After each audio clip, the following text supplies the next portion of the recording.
नमस्कार मित्रों, वेदांत ज्योतिष में आपका बहुत बहुत स्वागत है।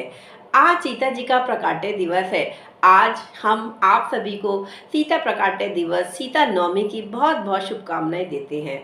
आज ही के दिन माँ सीता पृथ्वी पर प्रकट हुई थी, जब उनके पिता राजा जनक, जिनके राज्य में कई वर्षों से, करीब 12 वर्षों से बारिश नहीं हुई थी, और तब भूमि को जोतने के लिए उन्होंने हल चलाया, और तब उस हल की नोक, जिसे शीत कहा जाता है, उसके प्रहार से भूमि से एक कलश प्राप्त हुआ, जिसमें बाल सीता कन्या रूप में विद्यमान थी, और फिर राजा जनक ने उन्हें अपनी पुत्री के रूप में स्वीकार किया। माँ सीता के जीवन की कहानी हम सभी को प्रेम, समर्पण तथा त्याग की कहानी बताती है, तथा हमें यह शिक्षा देती है कि अपने परिवार के लिए, अपने स्वामी के लिए, अपने पति के लिए एक स्त्री को कैसा व्यवहार करना चाहिए। तो आज आप सभी को माँ सीता जी के जन्मदिन पर बहुत बहुत शुभकामनाएं। आप सभी माँ सीता जी के लिए आज पूजा कीजिए, आज उनके श्रृंगार कीजिए, मंदिर जाके दान कीजिए। माँ सीता न केवल कई कलाओं की स्वामिनी थी, बल्कि उन्होंने वनवास के समय के दौरान कई आदिवासी महिलाओं को, स्त्रियों को, कन्याओं को कई तरह की कलाएं सिखाई थी।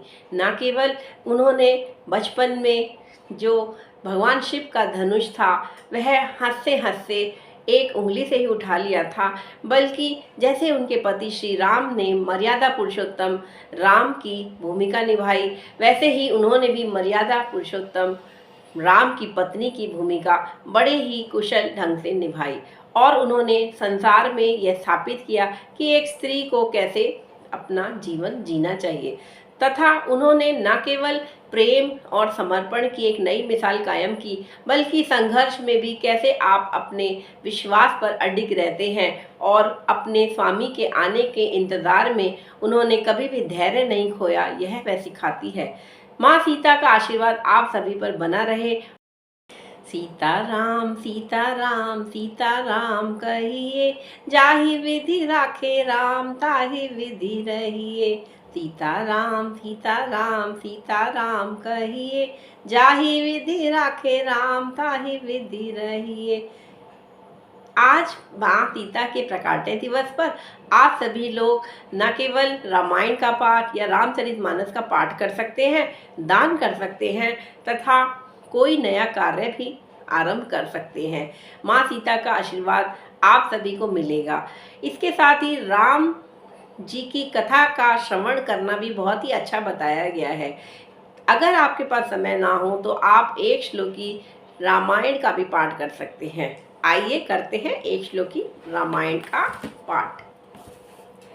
आदौ राम तपोवनादिगमनं हत्वा मृगं काञ्चनं वैदेही हरणं जटायुमरणं सुग्रीव सम्भाषणं बाली निग्रहणं समुद्रतरणं लङ्कापुरीदाहनं पश्चाद् रावण कुंभकर्ण हननमेतद्धि रामायणम्। मेरे पास कई बार ऐसे अनपढ़ लोग भी आते हैं जो बहुत लोअर लेवल पे काम कर रहे हैं, जिनको ना शिक्षा प्राप्त है, ना ही वो अधिक कमाते हैं कि वह दान इत्यादि कर सकें। ऐसे में मैं उनको यही सलाह देती हूँ कि प्रतिदिन आधा घंटा अगर वह राम नाम का जाप कर लें, अगर घर में नहीं कर पा रहे हैं तो मंदिर में जाकर आधा घंटा बैठकर राम राम राम का ही जाप करें, तो उनको बहुत ही अच्छे फल प्राप्त होंगे। साथ ही कई बार ऐसे स्टूडेंट भी आते हैं जो कहते हैं हमारा किसी भी मंत्र जाप या स्त्रोत पाठ में मन नहीं लगता। ऐसे स्टूडेंट भी अगर चाहते हैं कि उनका वो उपाय कर सकें, उनकी जो खराब ग्रहों की दशा चल रही है उससे उनका बचाव हो सके, तो ऐसे में वह प्रतिदिन 108 बार सीताराम लिख सकते हैं, या राम राम भी 108 बार लिख सकते हैं पेपर पर, और उन पेपर्स को फिर वह प्रतिदिन अगर लिखते हैं 40 दिन तक, तो उन सब पेपर्स को बाद में किसी नदी में प्रवाह कर दें।